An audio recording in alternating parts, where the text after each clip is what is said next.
وہ سرورے کشور رسالت جو عرش پر جلوگر ہوئے تھے، نئے نرالے طرب کے ساما عرب کے مہماں کے لیے تھے، نئے نرالے طرب کے ساما عرب کے مہماں کے لیے تھے۔ یہی سما تھا کہ پے کے رحمت خبر یہ لایا کہ چلیے حضرت، تمہاری خاطر کشادہ ہیں جو کلیم پر بند راستے تھے۔ اور بڑھ اے محمد قریح و احمد، قریب و آسرور ممجد، نثار جاؤں یہ کیا ندا تھی، یہ کیا سما تھا، یہ کیا مزے تھے۔ تبارک اللہ شان تیری، تجھی کو زیبا ہے بے نیازی، کہیں تو جوش لنترانی، کہیں تقاضے وصال کے تھے۔ اور نبی رحمت شفیع امت، رضا پہ للہ ہو عنایت، اسے بھی خلعتوں سے حصہ جو خاص رحمت کے وہاں بٹے تھے۔ محترم حضرات، جیسا کہ آپ جانتے ہیں کہ یہ رجب المرجب کا مہینہ ہے، بڑا ہی بابرکت مہینہ ہے۔ اسی مہینے کی مبارک وہ ساعت تھی جس ساعت میں نبی کائنات صلی اللہ علیہ وسلم اللہ کی بارگاہ میں مہمان بن کر حاضر ہوئے۔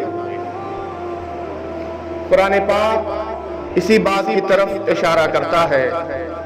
رب کائنات کا ارشاد بے نیاز ہے، سبحان الذی اسری بعبدہ لیلا من المسجد الحرام۔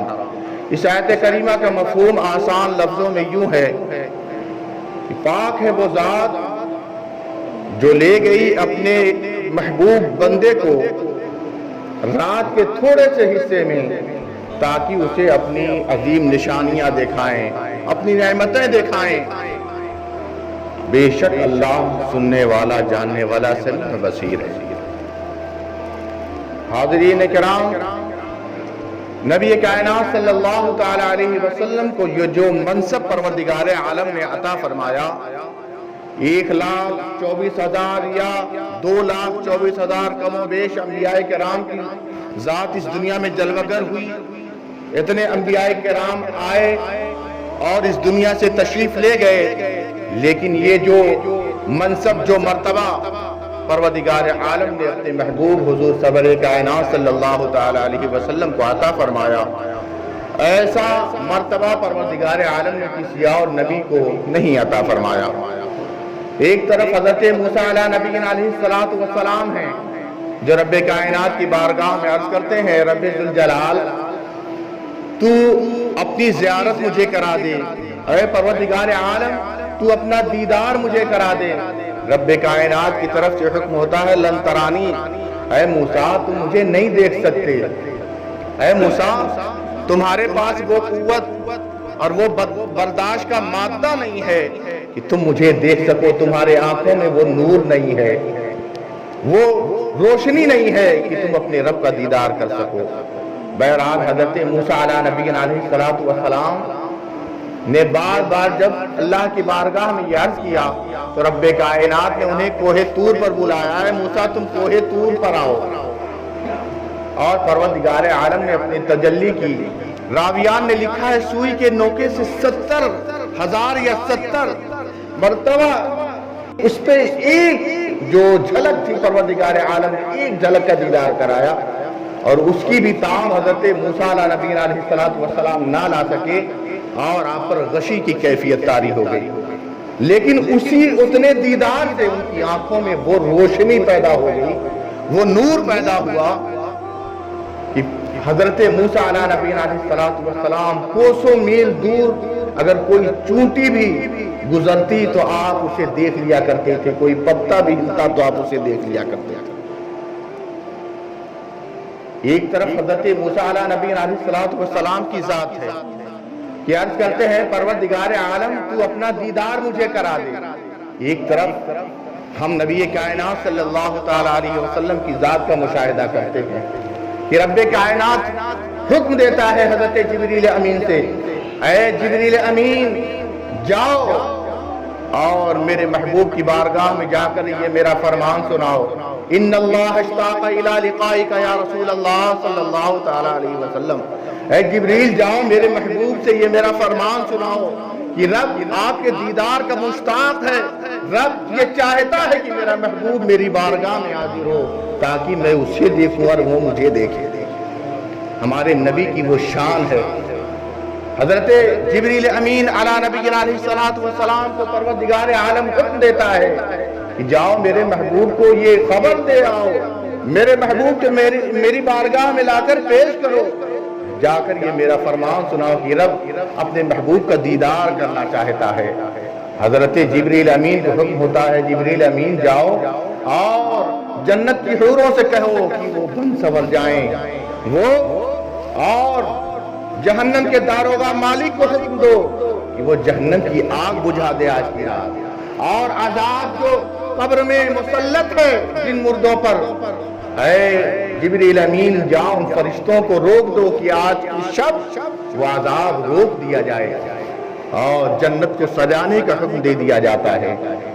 میرے محبوب کی کیا شان ہے، نبی کائنات صلی اللہ تعالی علیہ وسلم کی شان کتنی بلند و بالا ہے کہ حضرت موسیٰ علیہ السلام یہ خواہش کریں کہ اے پروردگار عالم تو اپنا دیدار مجھے کرا دے، اور ہمارے نبی کی یہ شان ہے پروردگار عالم خود ان کا دیدار کرنے کے لیے اور اپنا دیدار کرانے کے لیے نبی پاک صلی اللہ تعالی علیہ وسلم کو اپنی بارگاہ میں بلا رہا ہے۔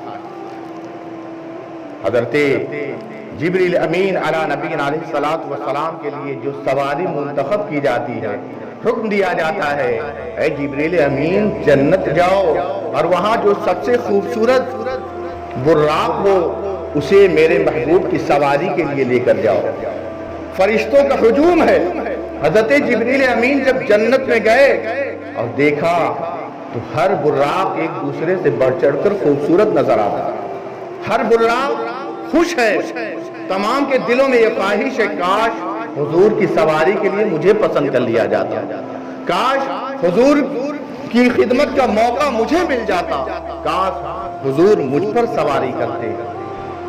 جہاں تمام براق خوش ہیں انہیں براقوں میں ایک براق ایسا بھی ہے جو سسکیاں لے رہا ہے، رو رہا ہے۔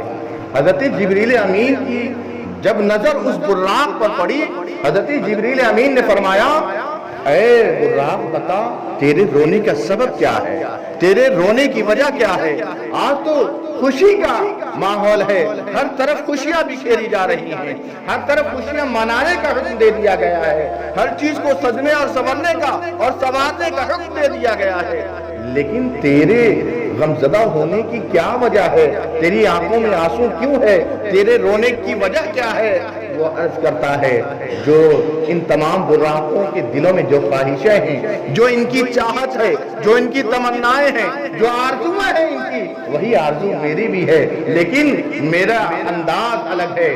وہ خوشیاں منا کر وہ اظہار کر رہے ہیں، خوشیوں کا اظہار کر رہے ہیں، اور میں حضور کی محبت پہ رو رہا ہوں۔ کاش یہ خدمت کا موقع مجھے عنایت ہو جاتا، کاش حضور کی سواری کے لیے مجھے پسند کر لیا جاتا، کاش حضور کی بارگاہ میں مجھے حاضری کا شک ہو جاتا اور آقا مجھ پر سوار ہوتے۔